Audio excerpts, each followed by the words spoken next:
JF Stretford, Paddock. This is Paddock Live. This is where it's happening, Joe. Forget about the Champions League, right? It's a load of rubbish. Yeah, no one cares about it anymore. The Europa Conference is the place to be. That's Joe Smith. I'm Jay Motti. You know what to do. Get involved in the chat and the comments. We've got loads to chat about the greatest manager in the history of association football. Oh, Fergie.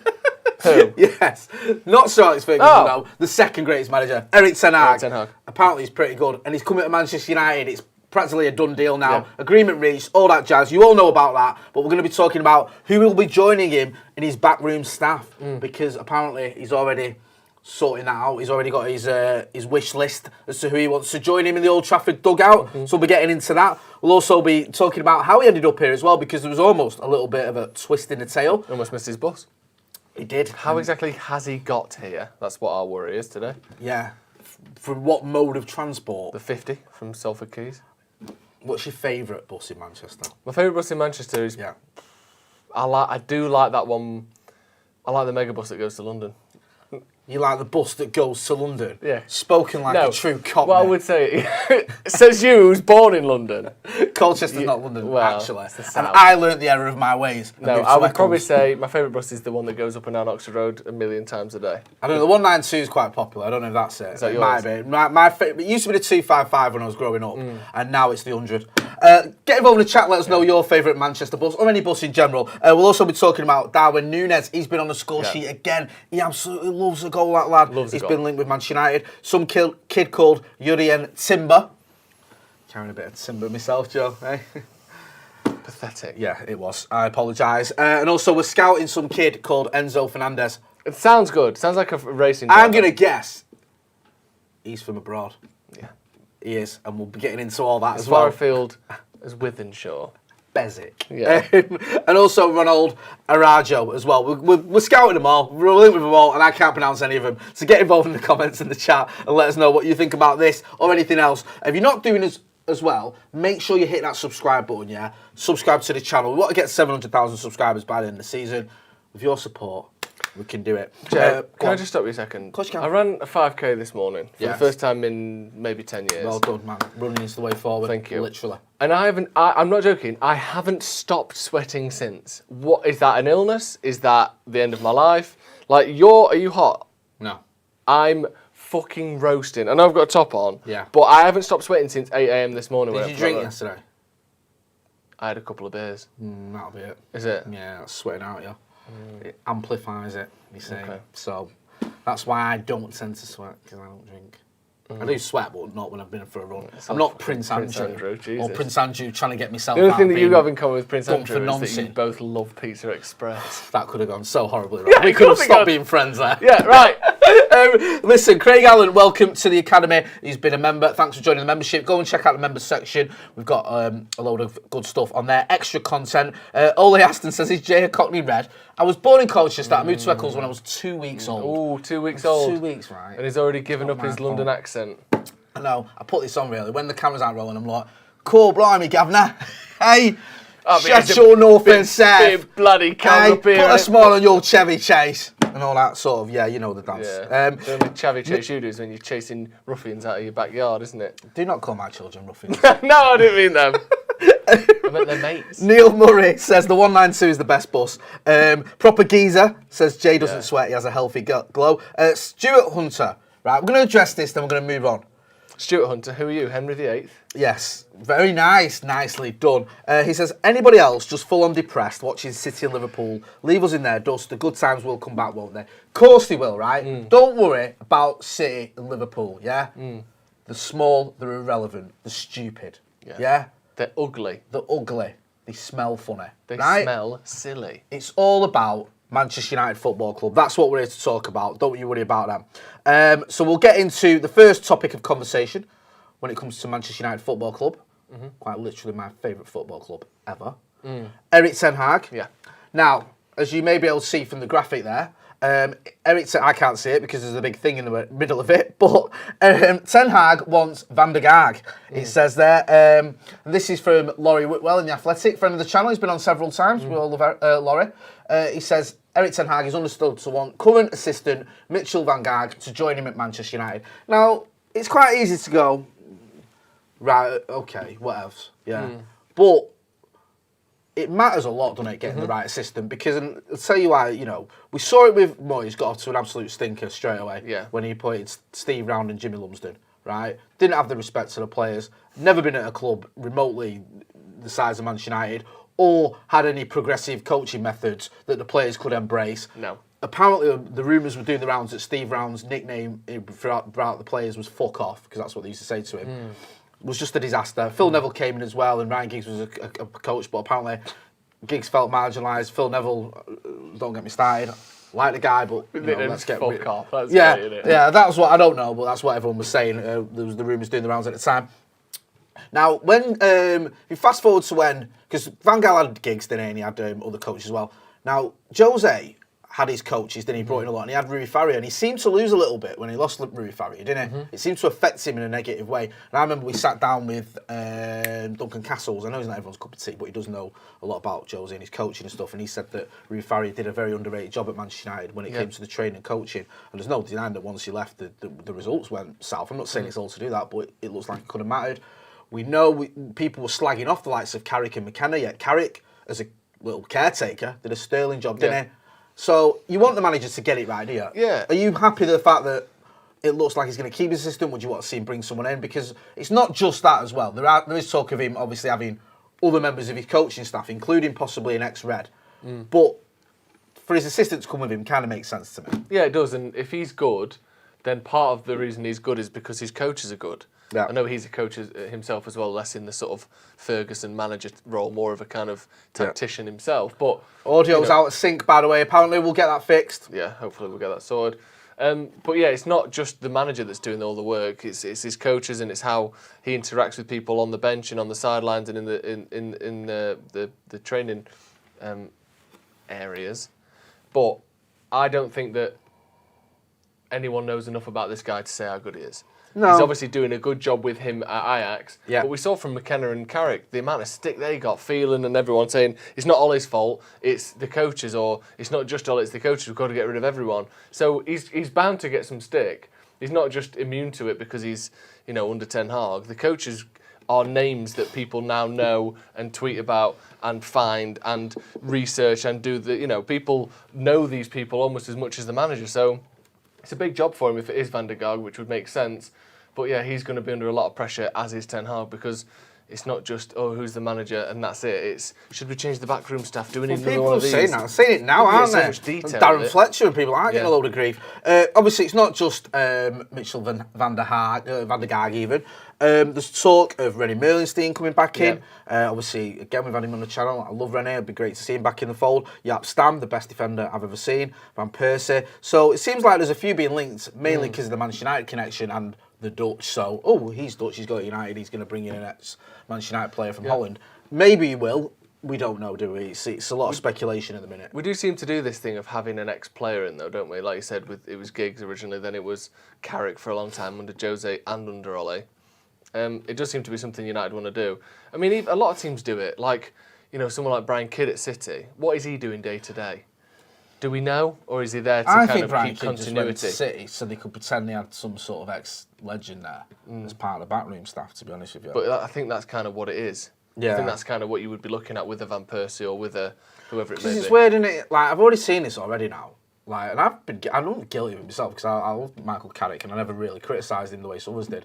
But now people are going on about the fact that when he had those few games for us as caretaker manager, we drew with Chelsea, we beat Arsenal, we beat Villarreal comfortably. Villarreal, who are also now flying in the Champions League. Like semi-finalists. Yeah, it's like, actually, Michael Carrick may not have been the disastrous coach everyone was sort of labelling him. Yeah. Maybe he wasn't part of the problem. But that's what I mean. People get dragged under the bus now. Yeah. Van der Gaag will not outlast Ten Hag at Manchester United. No. And he will be a name that people will tweet about and people will know, and what's he doing on the training ground, and if he's got an earpiece in, he'll get taken the piss out of, and if he sits in the director's box, he'll get taken the piss out of. If he buys a sandwich and pronounces it wrong and someone films it, he'll get taken the piss out of. He's a named, known quantity in the Manchester United universe now, and he's going to be in a lot of scrutiny.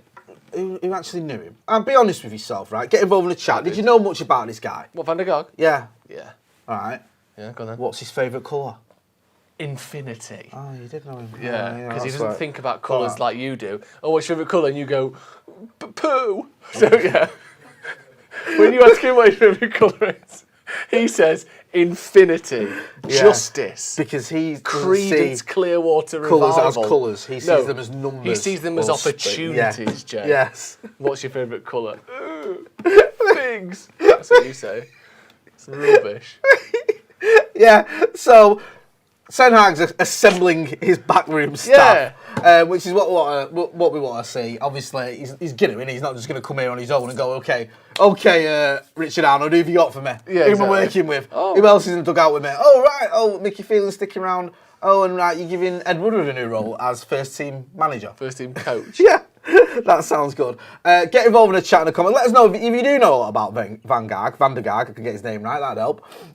What do you know about him? Yeah. He was the old Ajax reserve coach, wasn't he? Yeah. So, I mean, listen. Mankey says, hey, all of the mentioned are bald. Who's the next one? Motti, haha. Listen, bald is the way forward, yeah? Ten Hag's going to come here and be the best bald manager in the Premier League. Mark my words. Do you know people do the things of like, oh, if I quit smoking, here's how much money I'd save in a year? Yeah. Do you ever consider how much money you've saved on haircuts in the last 25 years? No, because now my son has haircuts that I pay for. But you would have paid for them even if you still had hair, you know? No, because if I'd have had hair, I wouldn't have met my missus and had kids. Really? She's only into bald men? Bald. And she said to me when we met, if you had hair, I wouldn't get with you. Wow. Interesting thing to say. It's the first thing she ever said to me. That's weird, that. No, do you know what? You probably saved a couple of grand. I told you that story when I was in the barbers a few months ago. You were in the barbers? I was in the barbers, took my son to the barbers. And he was like... gluing bits on? Yeah. And I go around there with like sellotape on my hands and just crawl on the floor and get the stragglers. And my son was getting his haircut at the top of the thing at the barber's, right? And I was sat in the waiting bit. And this guy walks in, there's an empty chair and a barber stood there and he goes, are you next, mate? I can understand if you still had your beard. I'm going to get me fucking eyebrows feathered. Yeah. Getting two of them lines some dreadlocks, bro. Yeah. I was sort of went, no. Obviously not. You did have one of those like dreadlock hats on, didn't you? You know, the hats with the built-in dreadlocks. You had one of them on. Maybe that's what fooled him. Are you next? Hey, talking of fools, let's have a listen to what's it called? Resident Adam McCullough. Oh no, I don't mean him. Oh. I mean we're going to he's talking about the rivalry here. So we're going to get to. We've got a video here. We've got Adam McCullough. Yeah. Was talking to Bet Victor and some other YouTubers and some other fans as well about rivalries. Last fans. Yes, this is what I mean about fools. Because I'm sick of all this namby-pamby rivalry that's come about where everyone's mates. It's not like the old days. Anyway, here's what Macca had to say about it. Check this out. I think the most fiercest rivalry, and not derby, was Manchester United Arsenal. There was always a little bit of needle there, needle between the managers, needle between the players, the captains, everything. You see Kevin De Bruyne and that walking off the pitch, shaking each other's hands, holding each other and that, and it's all a bit friendly. So I do think in terms of football-wise and the quality of football, it's right up there with the Arsenal-Manchester United stuff.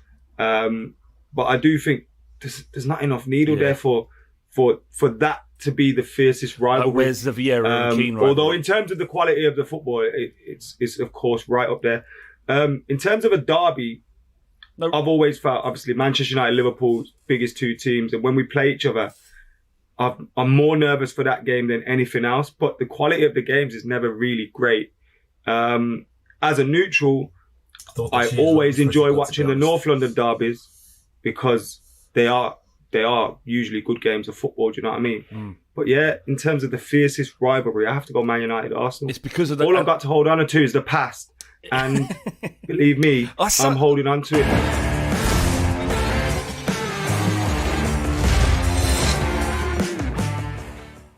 What do you make of that then? Yeah, no, I agree with a lot of what Mac was saying. He's talking on last fan standing. Make sure you go and check that out about Victor. When you comment as well, comment on that video.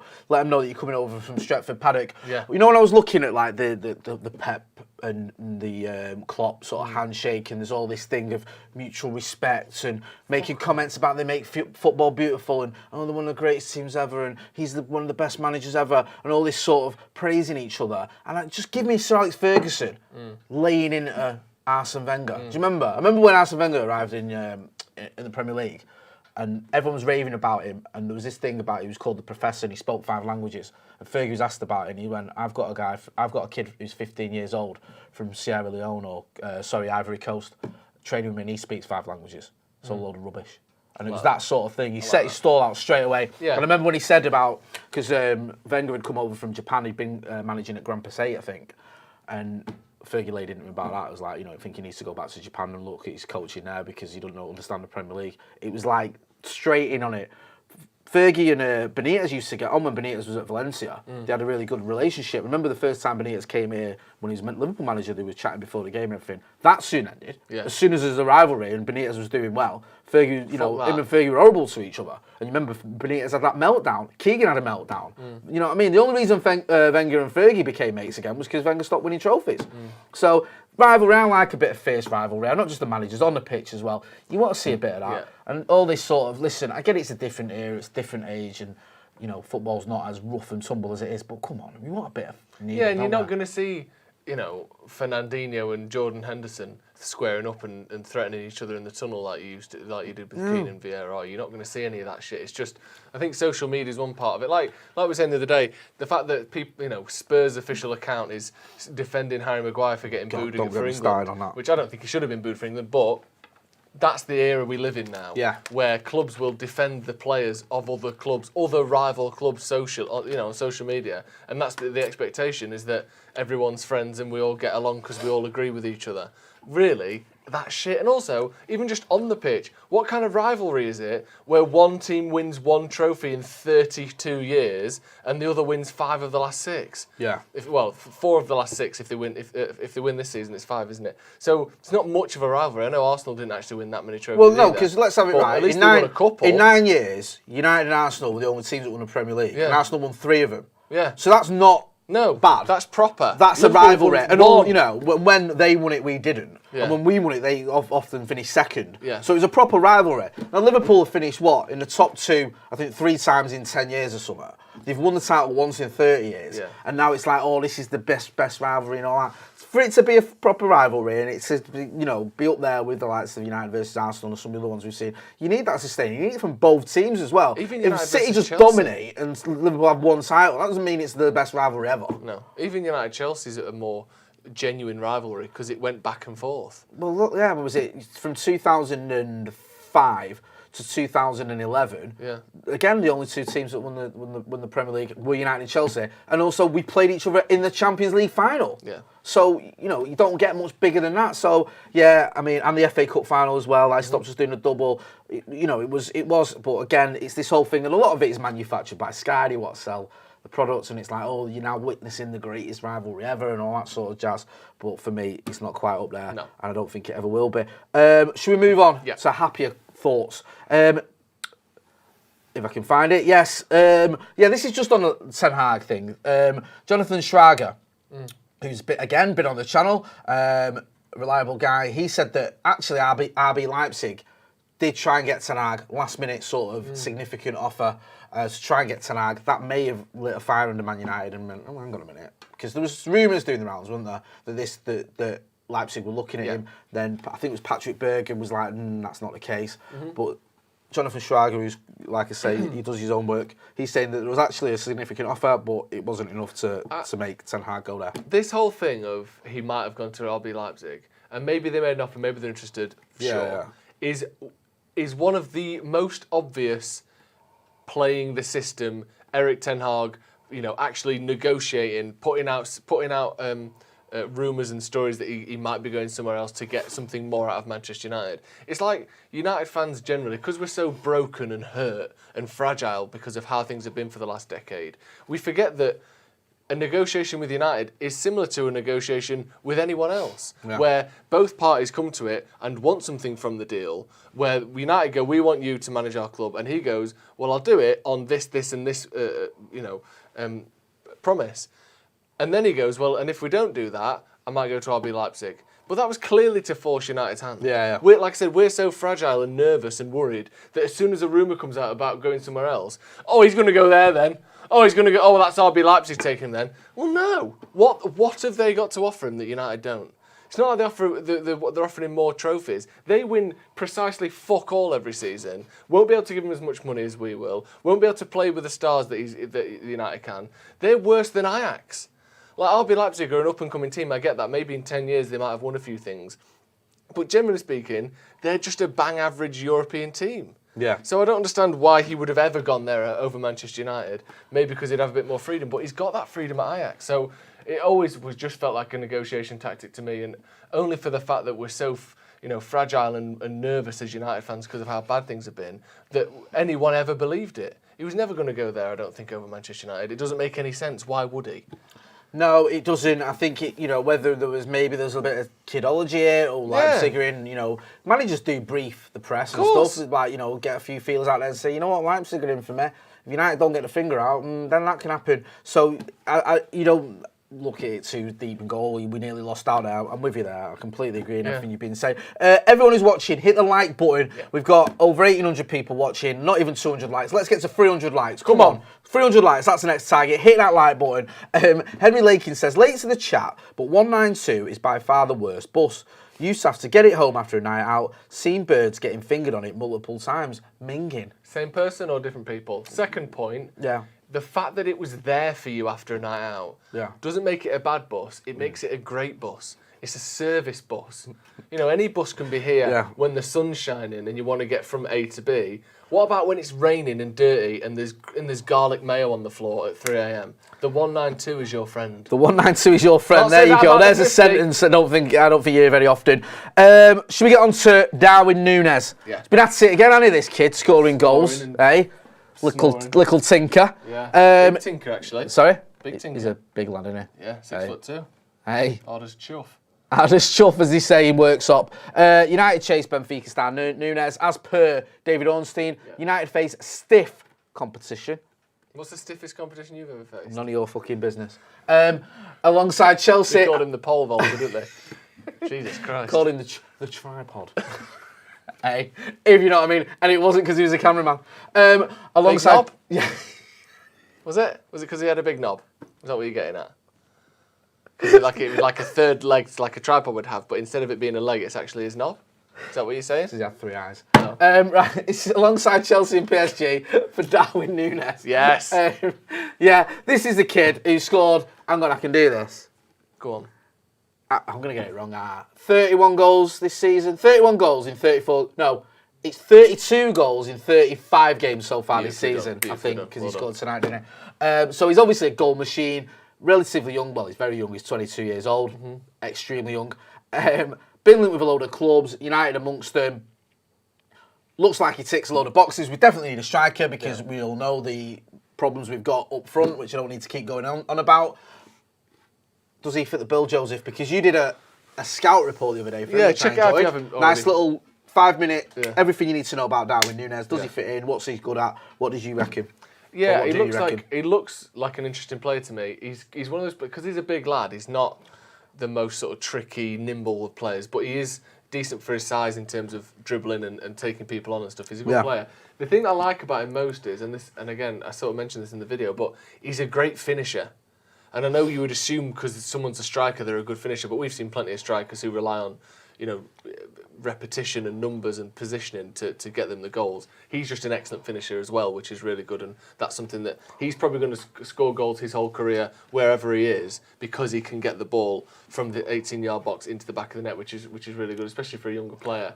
I don't know is the answer because we were looking earlier, weren't we? And Benfica have sold about £1 billion worth of players in the last decade or so. I'll run through it. I've still got it up. Benfica. We can go through a sort of hit or miss. Not necessarily are they good, but are they worth what you had to pay for them? He'd be looking around 70, 80 million. I mean, the big one is obviously João Felix, who went to Atletico for 100. They've got it here on transfer marks, 140 million quid. Yeah. Although it was quoted at 120, wasn't it? They sold Diaz, Edison to City as well. Witsel went to Zenit St. Petersburg, obviously 10 years ago, but he was big money. Mm-hmm. Jimenez went to Wolves. Lindelof, of course, we got Lindelof. Go on. I mean, they're all around the £30 million mark, other than Diaz and João Felix. Di Maria, Fabio Contrao, Nemanja Matic, about 9 years ago. David Luiz, a little bit longer ago. About, what is mad about that? I know Felix, Ramirez, I would say, Chelsea. probably hasn't been worth 120 million, but he's been good for them and he's a good player. Almost all of them have been worth it. Almost all of them have improved the team that player went to. That is a stunning hit rate. It's weird because even now I'm looking at Lindelof, right? Definitely worth 30 million quid. 31 million quid, right? I would say Victor Lindelof is one of our few successful signings post-Fergie. Yeah. I think he's done pretty much what you'd expect him to do. He was a solid centre-back. You can argue, he hasn't quite reached the heights that you were hoping he could. Yeah. Because you might have thought he could do a bit of a Diaz and just be the best centre-back in the league. But I think if you're being realistic, I think Victor Lindelof is a very good centre-back. We've said it so many times on this channel. He's not one of the issues at Manchester United. There's not many players I can say that about. Yeah. Solid signing. Probably, if you could go back in time, would you sign him? Probably, yeah. Yeah. Do you know what I mean? You look at the others, Di Maria, Contral. Definitely. I know Contral didn't have the greatest career at Madrid, but he played plenty of games and won a lot of trophies for him for 30 million quid. Yeah, I mean, and a lot of these players, like, for example, you go back to Luka Jovic going to Frankfurt for 20 million. You know, you've got players like Di Maria, who went to... Jovic, by the way, scored a shit loads of goals for Frankfurt and then got sold to Real Madrid. That's my point, is some of them, it's been the move before the one. Yeah. So, you know what I mean? They've gone from, say, Benfica to somewhere else and then gone somewhere else. Not all of them, a lot of them, that's been the big move that they've had. But if you can get someone at Benfica who's on the cusp of something, invariably, they go on to bigger and better things and do well. Because the track record, there's not many in there that are stinkers. And also, you know, I've got to listen to the top 25. The bottom sort of 10 are all 20 million and under. Yeah. Which, in this day and age, and even going back a few years, is pennies really, isn't it? Yeah. Do you know what I mean? So they're a pretty decent club to buy from, Benfica. Yeah, amazing. As long as you don't, like you say with the João Felix one, they massively overpaid. He had a good season, and Atletico pulled the trigger. He's only a kid, and let's face facts, he could be there for another 10 years and score. And he's been excellent, and he is a good player. He's a better player than I thought he was. He's not worth the money, but he hasn't been a dud. He plays every single week for Atletico, and he's their main outlet when they're trying to counter-attack in big games. So, yeah, pretty incredible actually, Benfica's output there. So that's why he's so highly coveted, I'm sure, as well. We know that that's the through line and a sort of a model that you can rely on. Anyone who scores a couple of goals against Scousers, he scored in both legs. He scored in both legs, gets my vote. Yeah, anyway, moving on to other targets. United to battle Bayern Munich for Ajax's Jurrien Timber. According to Italian outlet Calcio Mercato, 20-year-old even, Ajax and Netherlands star Timber is expected to be hot property across Europe this season. Or this summer, I should say. Do you know much about this kid?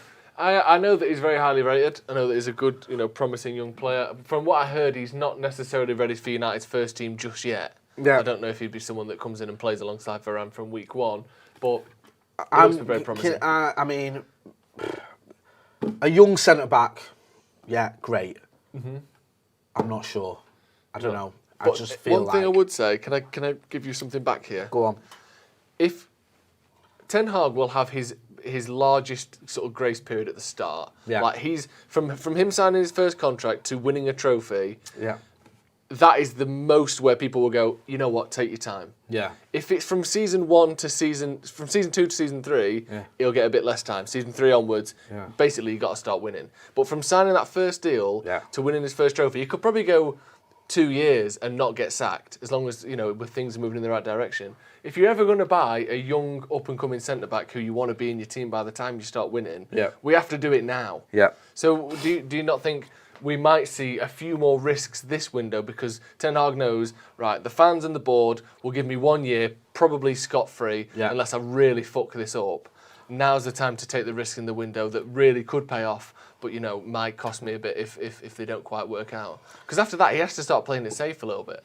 Yeah, no, I agree, and I understand it. I think that with the options we've got at centre-back, people go, we're going to get a centre-back. I'm not sure we are. I think we've got a limited budget. I think he's got to get a striker. Yeah. That's going to cost him a big chunk of his budget. We need a DM. Yeah. That's probably another massive chunk of your budget as well, if not the rest of your budget. Yeah.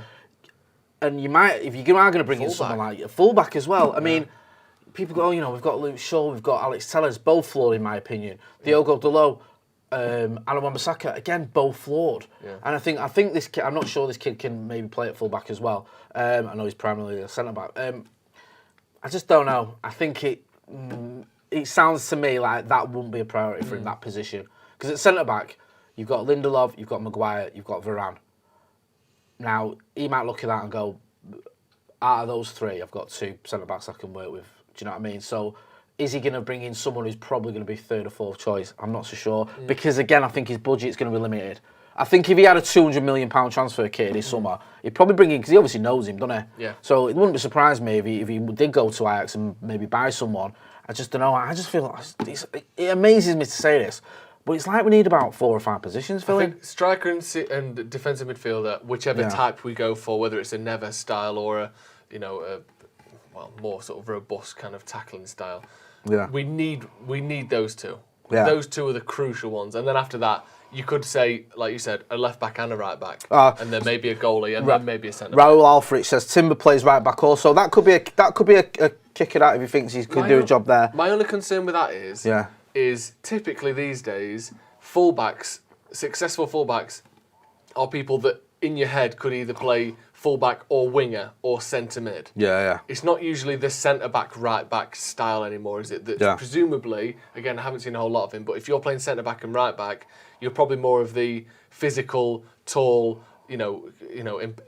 imposing sort of player rather than the technical, good on the ball, nimble winger style that all the top teams have. Cancelo, Trent couldn't play at centre back. Cancelo couldn't play at centre back. Yeah, I know Kyle Walker does occasionally, so maybe he's a bit of an outlier there. But generally speaking, it's more. He's a bit older. He as could well, probably play centre mid rather than centre back.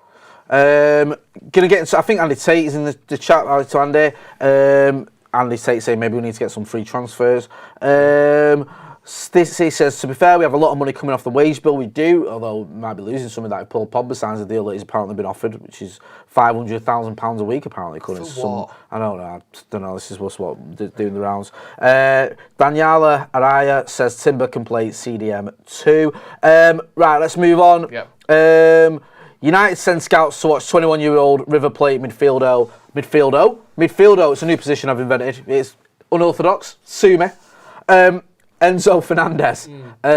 River Plate. Yeah? Yeah. Argentina. Nice. Yeah? We're talking about Carlos Tevez, Gabriel Heinze, Angel Di Maria. Yeah? Argentina. Juan Sebastian Veron. Yeah? That's what I'm talking about, yeah? He's of that ilk. Yeah. Possibly, because he's from the same country as other players. No, Possebon's from Brazil. Thank you. Listen, he's 21 years old. He's being scouted. We do like to keep the feelers out, don't we? As you can see there from the graphic, according to Argentine journalist Cesar Luis Merlo, both Man United and Real Madrid are closely following highly rated River Plate midfielder Fernandez. If he's got any sense, he'll come to United because Madrid's a shithole. Yeah. Right or wrong? You're absolutely right. Yeah. Hey. It feels to me this one like, his agent wants to get Man United and Real Madrid's name circling, and then he'll go to someone like, I don't know, Getafe. I think it's a clever move by any agent, because I think if you do it, I think our transfer policy is so inept that it actually causes us to look at these players. When the rumours start flying, someone like, in the office at United goes, we'll link with. We'll link with him. Oh, have you seen him? Let's have a look at him on Google. He's decent on Football Manager. So I'm on YouTube. He scored some great goals there. Buy him, put a bid in, and then you go, we're in for him. Yeah, I don't think it's going to happen, but we'll keep you updated. Zachary Purvis says, all this talk about Timber, just play Menge. We love Ted and Menge. Don't know how close to the first team he is yet. We'll have to wait and see. Barcelona set to sign United target Ronald Araujo to new deal. Yeah. Right. I know it's from Fabrizio Romano, right? And, we trust him and I get that this is happening. But almost anyone's a United target now. And it's like, you stick United in the headline and you're going to get clicks. So was he ever really a target? Probably not. You know what I mean? And it says Fabrizio Romano, per Fabrizio Romano, Barcelona are preparing paperwork. Tell you what, there's now better than preparing paperwork. What's that? They've just got they've got the DocX Word document, and they're just about to convert it to PDF so they can print it off more easily. That's what they're going to do in it. That's like me. I'm preparing the paperwork. Have you done your work? Yeah. I'm preparing paperwork, and then I'll generate just some preparing ideas, the paperwork. and then. Because we're not going to sign him, should we talk about how incredible his hairline is instead? That is like there. His buyout clause. His hairline is fantastic. That's unreal, isn't it? I love the fact, right, that his goatee looks like it would slot into his hairline perfectly. And fill it in. Yeah. You know how like Pangea separated to form like North and South America and then Europe and Africa, and they would fit together? If you pushed his beard up, it would just completely fill his I'm forehead. going to print him out on a bit of paper, a picture of him. I'm going to try that. Yeah. To see if it slots. Is it a jigsaw? That could be a good game. At one point, was his goatee there? Yeah. And then they separated over millions of years, and then now they're there. Moved down, and then it ended there. Honest question, I'm not trying to be an arse. Yeah. How much would you pay for his hairline? Do you care that you're bald? No. I like that. Embrace the baldness. But would you rather have hair? No. That's like saying we would have bleached my skin. Is that the last story? We need to fucking wrap this up after that. Yeah, you're right, Jay. It's exactly like saying that. Fucking hell. I love being bald, and so does Erik Ten Hag, and that's good enough for me. Don't forget as well to check out other videos. Also, there's a protest. I don't know if you heard about this protest. There's a protest planned at Old Trafford ahead of the Norwich game. I think people are going to go in 17 minutes late. It's doing the rounds on social media. It's doing the rounds in the papers as well. So make sure you check that out. It's about the Glazers, innit? Everyone's annoyed with the Glazers. Well, fair enough. I've been annoyed with them for 17 years. That's the point of the protest. They've been here for 17 years. So it's going a minute late for every year they've been in charge. A lot of people taking part of it. So you are down there at Old Trafford. You might want to do so as well. You can check out all that. It's doing all the rounds on the papers and socials. You can check out what's going on there. Don't forget as well to check out the video I was talking about where Joseph looks at Darwin Nunez. Thank you, everyone that got involved in the comments and the chat. It's been a good evening. Don't worry about what went on in that. Fuck them lot. In that secondary competition in Europe. In fact, it's probably the third most important competition in Europe. The first is Europa Conference. The second is Europa League. And then it's that. Yeah? So forget about what's going on with them Muppets. No one cares anymore. It's going to be the Housewives' favourite in the morning with the news. Alex Bagley, so make sure you're checking that out. If you've not done so already, subscribe to the channel and hit the like button. I'll be here for the watch-along on Saturday with, I think, Andy Tate's here. I think Jordan's here. And I think Abdullah's here, so we'll be here for that. This has been Paddock Live. Go and check Joe out. Joe Smith 93. Yes. On the socials. And me, Jay Marty. Thanks for watching.